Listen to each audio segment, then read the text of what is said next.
Hello दोस्तों, कैसे हैं आप सब। आज हम एक्सप्लेन करेंगे girl in the box movie को, जो कि एक सच्ची घटना पर बनाया गया है। तो मूवी के स्टार्ट में हम एक कपल को देखते हैं। वो लोग एक लड़की की लाश को ठिकाने लगा रहे थे, लेकिन जो लेडी थी वो बहुत डरी हुई थी। तो उसका हस्बैंड उससे कहता है कि डरो नहीं, ये बस एक एक्सीडेंट था। उसके बाद सीन कट होता है और हम एक लड़की को रोड साइड पे खड़े हुए देखते हैं, जिसका नाम कॉलिन होता है। वो किसी का वेट कर रही थी कि कोई उसे लिफ्ट दे दे। तभी वहां से वही कपल गुजरते हैं, तो कॉलिन उनसे लिफ्ट मांगती है और वो लोग उसे लिफ्ट दे देते हैं। इन कपल में से लेडी का नाम जेनिस और उसके हस्बैंड का नाम कैमरॉन होता है। कैमरॉन कॉलिन से पूछता है कि तुम्हें कहाँ जाना है, तो वो बताती है कि उसे उसके फ्रेंड के यहाँ जाना है, क्योंकि उसका बर्थडे है। इसलिए मैं उसे बिना बताए जा रही हूँ, उसे सरप्राइज देने के लिए। अब ये बात सुनकर कैमरॉन को मौका मिल जाता है उसे किडनैप करने के लिए। कुछ देर बाद ये लोग एक स्टेशन पर रुकते हैं और जब ये लोग वापस से गाड़ी में बैठते हैं तो कॉलिन को एक बॉक्स दिखाई देता है, जो देखकर उसे बहुत अजीब लग रहा था, लेकिन वो इस बात को इग्नोर कर देती है। अब आगे बढ़ते बढ़ते कैमरॉन कॉलिन से कहता है कि आगे बहुत ही ब्यूटीफुल व्यू है, हमें जाकर वहाँ थोड़ा एंजॉय करना चाहिए। और इस बात के लिए कॉलिन मान जाती है। उसे अंदाजा भी नहीं था कि उसके साथ क्या होने वाला है। अब कैमरॉन और उसकी वाइफ दोनों अपने घर की तरफ कॉलिन को ले जाने लगते हैं और रास्ते में गाड़ी रोककर और मौका देखकर कैमरॉन उसकी आंखों पर पट्टी बांध देता है और उसे उसी बॉक्स में बंद कर देता है, ताकि उसे पता ना चल सके कि उसे कहाँ ले जाया जा रहा है। उसके बाद ये लोग उसे अपने घर लाते हैं और कैमरॉन उसे एक जगह बांध देता है और उसे खूब टॉर्चर करता है। उसके बाद वो उसे फिर से बॉक्स में बंद कर देता है। कॉलिन इस बात से बहुत हैरान और परेशान हो जाती है कि उसके साथ क्या हो रहा है। एक्चुअल में कैमरॉन एक साइको किलर था। वो लड़कियों को पकड़कर उन्हें ऐसे ही टॉर्चर किया करता था। शायद ऐसा करने में उसे बहुत मजा आता था। अब जेनिस कॉलिन के पास उसे देखने के लिए आती है, तो कॉलिन उससे कहती है कि तुम लोग मेरे साथ ऐसा क्यों कर रहे हो, प्लीज मुझे छोड़ दो, मुझे जाने दो। जिस पर जेनिस कहती है कि मैं ऐसा नहीं कर सकती, क्योंकि मेरा हस्बैंड साइको किलर है। अगर मैं उसके खिलाफ गई तो वो मुझे भी मार देगा। अब ऐसे ही चलते रहता है। कैमरॉन को जब भी मन करता वो उस लड़की को मारता पीटता था और टॉर्चर किया करता था, लेकिन ये चीजें उसकी वाइफ को बिल्कुल भी अच्छा नहीं लग रहा था। उसे बहुत बुरा लगता है, लेकिन वो कुछ कर भी नहीं सकती थी। अब एक दिन जब कैमरॉन का मूड थोड़ा ठीक रहता है, तो उसकी वाइफ उससे कहती है कि एक बात कहूँ तुमसे, तुम उस लड़की को रखे हो ठीक है, लेकिन प्लीज उसे टॉर्चर मत करो, उसके साथ कुछ भी गलत मत करो, मुझे अच्छा नहीं लग रहा है। ये बात सुनकर कैमरॉन भी मान जाता है और अब वो कॉलिन को कम टॉर्चर करता है। वो उसे एक बड़े से बॉक्स में डाल देता है और उसके अंदर ऑक्सीजन पाइप भी लगा देता है, ताकि वो आसानी से सांस ले सके। इधर कॉलिन बहुत ज्यादा रोती है और अपने डैड की बातें याद करती है। उन्होंने कहा था कि बेटा तुम कहीं भी जाना तो अकेले मत जाना, जहाँ भी जाना किसी को साथ लेकर जाना, लेकिन वो उनका बात नहीं मानी थी, जिसके कारण वो यहाँ फंस गई।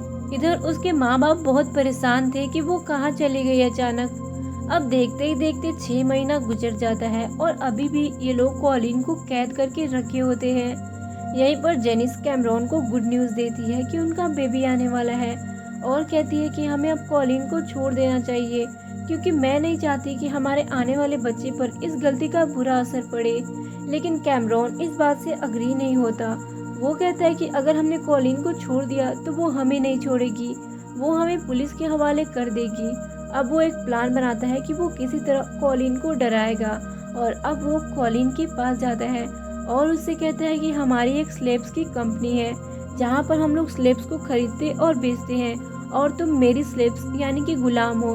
अगर तुम भाग गई तो कंपनी वाले तुम्हें ढूंढकर मार देंगे और जो लोग भाग जाया करते हैं हम उनके घर वालों को भी पकड़कर मार देते हैं। और अब वो उसे एक एग्रीमेंट पर साइन करवाता है और कहता है कि अगर तुम इस पर साइन कर देती हो तो तुम मेरे पास सेफ रह सकती हो, लेकिन अगर भाग गई तो बहुत बुरा होगा तुम्हारे साथ।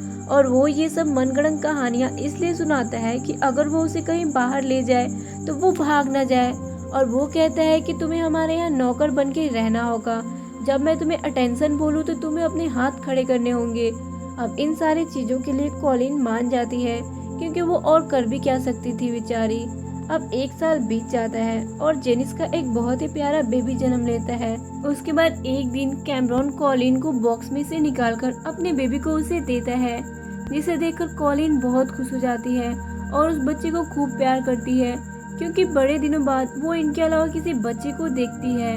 अब ऐसे ही वक्त गुजरते रहता है और कॉलिन इनके नौकर बनकर इनके साथ रह रही थी। एक दिन कैमरॉन उसे फिर से एक झूठी कहानी सुनाता है कि मेरे एक दोस्त की नौकर भाग गई थी, तो उसे पकड़कर उसका जबान और हाथ पैर काट दिया गया, इसलिए तुम यहाँ से भागने की बेवकूफ़ी मत करना। अब वो कॉलिन को अपने साथ घर से बाहर ले जाता है, जहाँ पर वो काम करता था। कैमरॉन पेड़ काटने का काम करता था। ये लोग वहाँ पर जाते हैं और अपने काम में लग जाते हैं। कॉलिन भी उसकी मदद कर रही थी। वो कैमरॉन से कहती है कि क्या तुम लोग मुझे जिंदगी भर अपने साथ ही रखोगे? क्या मैं कभी अपने घर वालों से नहीं मिल पाऊंगी? जिसे सुनकर कैमरॉन कहता है कि वैसे तो हम लोग तुम गुलामों पर ट्रस्ट नहीं करते, फिर भी मैं तुम्हारी हेल्प करने की कोशिश करूंगा, तुम्हें तुम्हारे पेरेंट्स से मिलवाने की। अब ये बात सुनकर कॉलिन बहुत ज़्यादा हैप्पी हो जाती है और अच्छे से उसके काम में हाथ बटाती है। तभी अचानक कैमरॉन को जोरों से चोट लग जाती है और वो एक जगह गिर जाता है। और ये वक्त कॉलिन के लिए आज़ादी का वक्त था। वो आराम से उसके कैद से भाग सकती थी, लेकिन वो ऐसा नहीं करती, क्योंकि उसके अंदर कहीं ना कहीं डर था कि कैमरॉन की मनगढ़ंत कहानी सच ना हो जाए। अब ये लोग घर आ जाते हैं, जहाँ पर वो कैमरॉन की बेटी को देखकर हैरान हो जाती है, क्योंकि वो थोड़ी बड़ी हो गई थी। अब कॉलिन इनसे पूछती है कि उसे यहाँ रहते हुए कितना टाइम हो गया, तो उसे पता चलता है कि वो इनके साथ 4 सालों से रह रही है। उसे अंदाजा भी नहीं था कि वो इतने टाइम से ये सब झेल रही थी। अब एक दिन जब जेनिस और कैमरॉन बाहर गए होते हैं, तो कॉलिन को एक सपना आता है, जिसमें वो गॉड से पूछती है कि गॉड मेरे साथ ऐसा क्यों हो रहा है।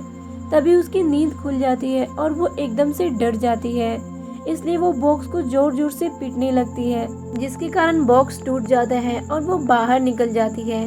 तभी कैमरॉन और उसकी पत्नी घर आ जाते हैं, जहाँ पर कैमरॉन देखता है कि बॉक्स तो टूटा हुआ है, इसलिए उसे लगता है कि कॉलिन भाग चुकी है, लेकिन वो तो जाके वॉशरूम में बैठकर डर के मारे रो रही थी। अब कैमरॉन उसे वहाँ से उठाकर अपनी बेटी के पास लाता है, ताकि उसे थोड़ा अच्छा फील हो।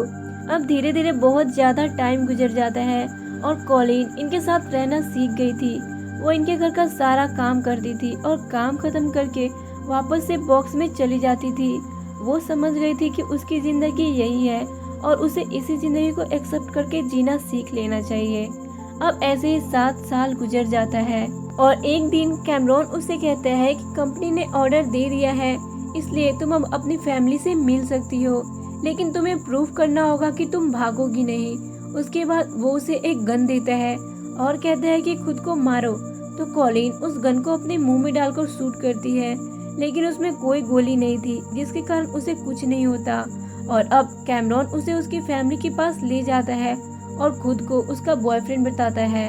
अब इतने सालों बाद कॉलिन अपने घर वालों से मिलकर काफ़ी ज़्यादा खुश हो जाती है और इमोशनल भी हो जाती है, लेकिन फिर भी वो सबसे ऐसे दिखावा करती है जैसे वो बहुत खुश है। लेकिन जब वो अपनी बहन से बातें कर रही होती है, तो उसकी बहन को थोड़ा सा डाउट हो जाता है कि उसकी बहन के साथ कुछ तो गलत हुआ है। तो वो उससे कहती है कि क्या बात है, तुम मुझे अंदर से ठीक नहीं लग रही हो, कोई बात है तो बताओ हमें। जिस पर कॉलिन और इमोशनल हो जाती है और उससे सारा बात बताने ही वाली थी कि कैमरॉन वहाँ आ जाता है, जिसके कारण वो अपनी बहन से कुछ नहीं बता पाती। अब कैमरॉन कॉलिन को लेकर वापस चला जाता है। इधर उसकी पत्नी कैमरॉन की इन बुरी हरकतों से बहुत तंग थी, इसलिए एक दिन वो कैमरॉन को छोड़कर वहाँ से चली जाती है, जिसके कारण कैमरॉन बहुत दुखी हो जाता है। तो कॉलिन उसे तसल्ली देती है, लेकिन कैमरॉन उस पर गुस्सा होकर कहता है कि तुम मेरी वाइफ बनने की कोशिश मत करो, समझी।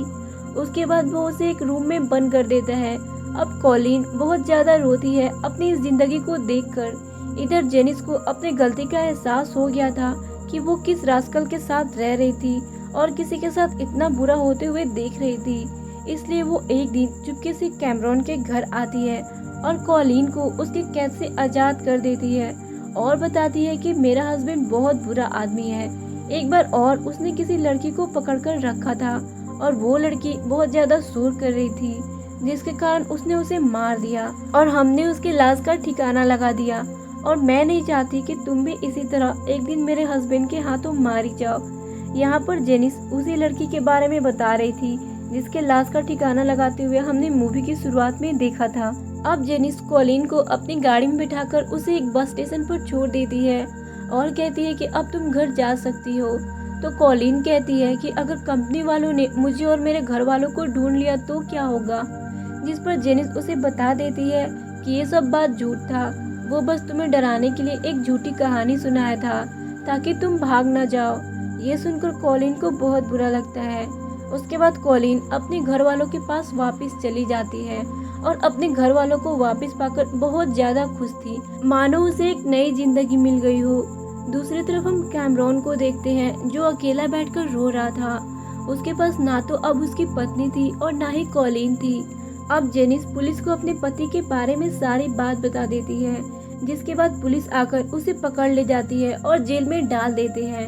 और इसी के साथ ये मूवी यहीं खत्म हो जाती है। ये कहानी सच है, उसी बेस पे इस मूवी को बनाया गया है। यूएसए में एक दरिंदा आदमी लड़कियों को पकड़कर उनके साथ गलत काम किया करता था और एक लड़की को तो उसने 7 सालों तक बॉक्स में कैद करके रखा था। वो अपनी वाइफ को भी नहीं छोड़ता था, उसके साथ भी बाकी लड़कियों की तरह सुलूक किया करता था। इसलिए एक दिन उसकी पत्नी ने उसे पकड़वा दिया। Well, thank you for watching.